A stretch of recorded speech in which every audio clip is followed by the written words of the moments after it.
Assalamualaikum warahmatullahi wabarakatuh. Izin memperkenalkan diri, nama Melinda Sukamta Putri, NIM 432201100133. Pada pembahasan kali ini, saya akan mempresentasikan tugas besar 2 saya yang berjudul Fungsi dan Peran Bahasa Indonesia dalam Pembangunan Bangsa.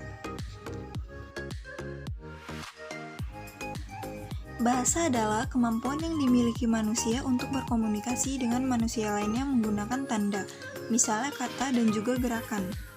Perkiraan jumlah bahasa di dunia juga sangat beragam, antara 6.000 sampai 7.000 bahasa. Dalam kehidupan berbangsa dan bernegara, bahasa berperan sangat penting karena dalam kehidupan sehari-hari dan hampir semua aktivitas menggunakan bahasa untuk berkomunikasi, baik berbahasa secara lisan, tertulis maupun bahasa tubuh. Seiring berkembangnya zaman, bahasa terus berkembang dan beradaptasi dengan lingkungan di bawah arus perkembangan pemakaian bahasa di era globalisasi. Pada lingkup kecil seperti keluarga dan masyarakat, kita menggunakan bahasa daerah untuk berkomunikasi. Namun, pada lingkup yang luas dan bersifat resmi, kita menggunakan bahasa Indonesia dalam berkomunikasi. Kedudukan dan fungsi bahasa Indonesia. Adapun fungsi bahasa Indonesia yang paling utama adalah sebagai alat untuk berkomunikasi di dalam kehidupan bermasyarakat. Bahasa Indonesia yang berkedudukan sebagai bahasa nasional dan juga bahasa negara, ia memiliki fungsi sebagai berikut. Di dalam kedudukannya sebagai bahasa nasional, bahasa Indonesia berfungsi sebagai lambang kebanggaan nasional, lambang identitas nasional, dan juga alat pemersatu berbagai masyarakat yang berbeda-beda latar belakang, sosial budaya, dan juga bahasanya. Dalam kedudukannya sebagai bahasa negara, bahasa Indonesia berfungsi sebagai bahasa resmi kenegaraan, bahasa pengantar resmi di lembaga pendidikan, serta bahasa resmi di dalam perhubungan pada tingkat nasional untuk kepentingan perencanaan dan pelaksanaan pembangunan serta pemerintahan. Fungsi dan peran bahasa Indonesia dalam pembangunan bangsa. Fungsi bahasa Indonesia dalam pembangunan bangsa terdapat dalam Sumpah Pemuda 28 Oktober 1928. Hal ini merupakan perwujudan politik bangsa Indonesia yang menempatkan bahasa Indonesia sebagai bahasa persatuan nasional bangsa Indonesia. Bahasa Indonesia telah menyatukan berbagai lapisan masyarakat ke dalam satu kesatuan bangsa Indonesia. Bahasa Indonesia juga telah mencapai puncak perjuangan politik sejalan dengan perjuangan politik bangsa Indonesia dalam mencapai kemerdekaan pada tanggal 17 Agustus 1945. Hal tersebut dibuktikan dengan dijadikannya bahasa Indonesia sebagai bahasa negara Indonesia.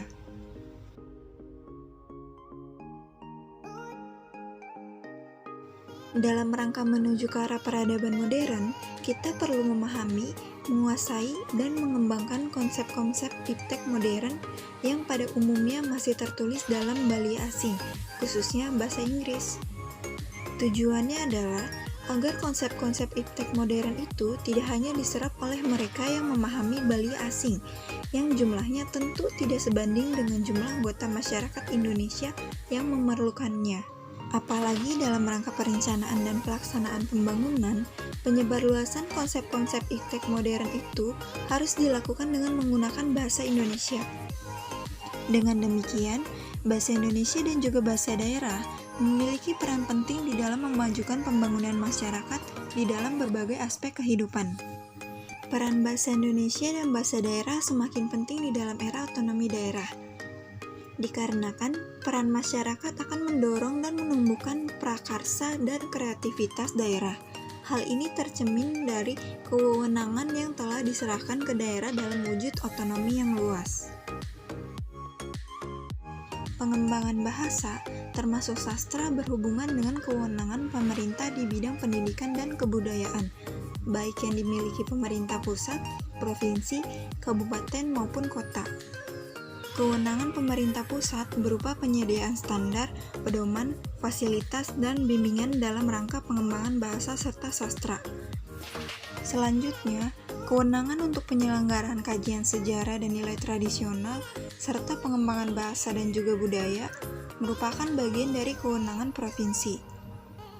Oleh karena itu, Bahasa dan sastra daerah pada dasarnya berkembang dari masyarakat di desa-desa, kampung-kampung, serta kelompok masyarakat tradisional yang secara kewilayahan berada di dalam wilayah kabupaten atau kota.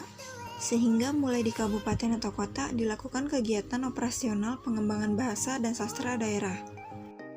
Di tingkat nasional sudah ada Pusat Bahasa Departemen Pendidikan Nasional sebagai lembaga yang mendapat mandat dari pemerintah untuk melakukan perencanaan bahasa. Pada tingkat provinsi, kabupaten, dan kota, dibentuk lembaga perpanjangan penyelenggaraan pusat bahasa berupa balai atau kantor bahasa yang berfungsi untuk membina dan mengembangkan bahasa dan sastra. Penyelenggaraan kegiatan pada lembaga bahasa di tingkat provinsi atau kabupaten ini terkait langsung dengan rangkaian penyelenggaraan pendidikan dan kebudayaan. Selain itu, tidak jarang dari kita yang menyepelekan tata bahasa yang baik dan benar dalam kehidupan sehari-hari. Sehingga, banyak yang beranggapan bahwa tata bahasa yang baik dan benar tersebut terlalu formal dan cenderung terlalu kaku. Padahal, penggunaan bahasa Indonesia yang baik dan benar sangatlah memberikan manfaat yang positif bagi kita agar bisa dicontoh atau ditiru oleh generasi penerus kelak. Maka dari itu, sangatlah penting bagi kita untuk dapat menggunakan tata cara berbahasa yang baik dan benar dalam kehidupan sehari-hari. Kesimpulan dari video presentasi ilmiah tersebut adalah tentang bagaimana cara kita sebagai warga negara Indonesia agar bisa terus menjunjung tinggi bahasa persatuan negara kita, yaitu bahasa Indonesia. Terutama di era globalisasi yang berkembang sangat pesat ini, karena berbicara menggunakan tata bahasa yang baik dan benar merupakan salah satu bukti cinta kita kepada negara Indonesia. Dengan begitu juga, kita juga dapat menjadi contoh bagi para generasi penerus di masa yang akan datang. Dan dalam berbahasa yang baik itu, membentuk kepribadian diri kita sendiri dalam berbicara antara satu orang maupun dengan banyak orang. Nah, namun, di sisi lain kita juga harus memperhatikan cara kita dalam berbicara agar tidak sampai hati menyakiti si pendengar. Sedikit saran, kita sebagai warga negara Indonesia harus bisa lebih pandai dalam berbahasa, terutama tentang bahasa Indonesia yang baik dan benar, agar nantinya tidak ada kekeliruan dalam menanggapi suatu pembicaraan.